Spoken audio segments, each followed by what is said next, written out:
On March the 1st, President Putin announced a new generation of weapons vastly superior to anything developed around the world.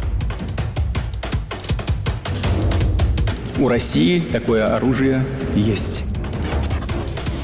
A hypersonic system, an ICBM with unlimited range, weapons that can fly through dense layers of the atmosphere, a nuclear-powered cruise missile, underwater drones, a unique combat laser complex. That got everyone talking about an arms race and that deadly Russian missile. But from Russia's point of view, it's the one that feels threatened and wants to restore nuclear parity. So how does that work? And what did Putin mean when he said, Нас никто не слушал. Послушайте сейчас. To be clear, nuclear parity came as a result of an arms race. It was provoked by the first and so far only nuclear strike in history, when the US dropped atomic bombs on Hiroshima and Nagasaki in 1945. Estimates put the total number of casualties at up to 450,000. By 1949, the USSR had its own nuclear weapon ready. By 1952, the US tested the first thermonuclear device. A year later, the Soviet Union followed suit. Both sides began to develop ballistic missiles in an attempt to get ahead of each other. The US installed nuclear weapons in Turkey, and the USSR put missiles in Cuba.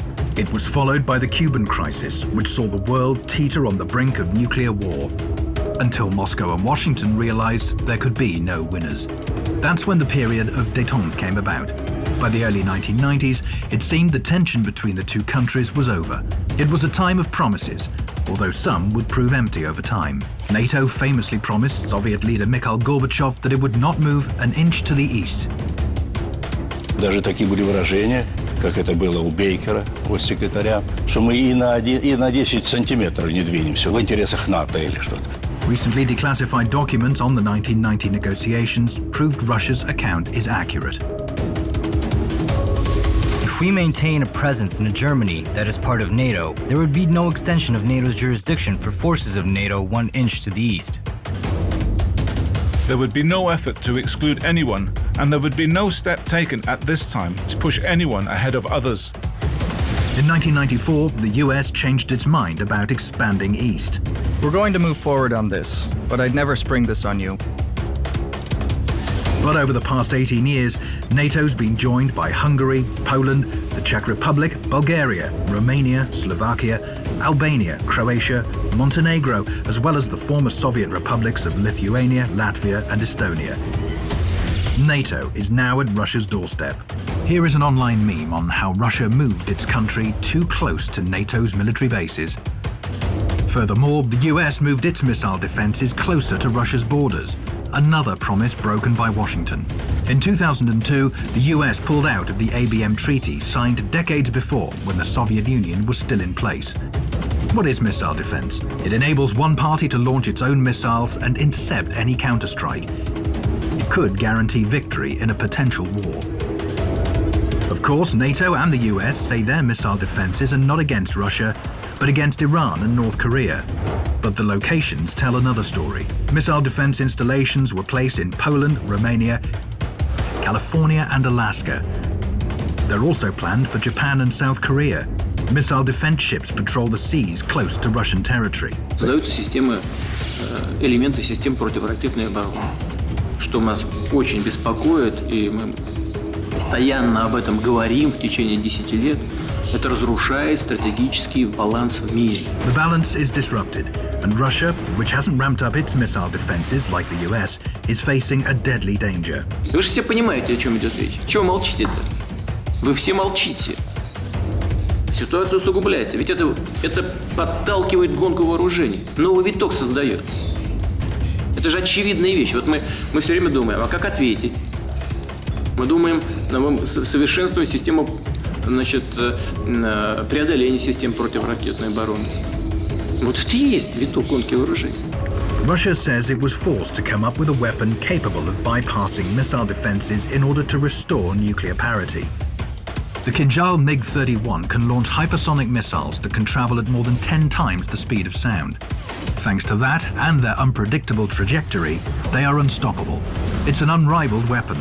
The US doesn't plan to test its hypersonic weapon until 2019.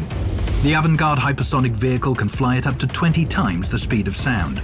An ICBM will take it to an altitude of several dozen kilometers, from where it can dive headfirst back to Earth at top speed with aircraft-like maneuverability, dodging any missile defenses. In contrast, when other existing ballistic missiles re-enter the atmosphere, they fly at a preset trajectory, making them easy targets for ABM systems. Sarmat might seem like an ordinary ICBM, but its range is much longer. The legendary Topol-M missiles can only take the shortest route through the ABM systems. Sarmat can travel via the North or the South Pole where there's no missile shield, and it will still hit its target. But most importantly, Sarmat is a heavy missile capable of carrying more than 20 warheads. That's 5 times more than previous generation missiles. The Burevestnik nuclear-powered cruise missile is a unique weapon. It's basically the same as an American Tomahawk. But whereas the Tomahawk's range is limited to 2,500 kilometers because of fuel constraints, Russia's new missile can fly indefinitely. It can take any path to avoid missile defenses. Just like Poseidon underwater drones. Similar to the regular drones we're used to, except these are submarine launched and travel at incredible speeds towards their targets under the sea. They run so deep that no equipment can track them. Even if detected, their high speed prevents them from being intercepted. The new weapons can work together to neutralize any existing missile defense systems. Kinjal can destroy ground-based ABM systems. Poseidon drones take care of those at sea. Then, the Sarmat, Avangard, and cruise missiles can be launched towards their target, bypassing any remaining barriers.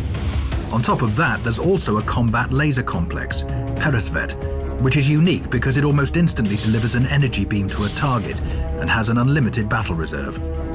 Developing new weapons is not a belligerent move, rather a move to restore parity.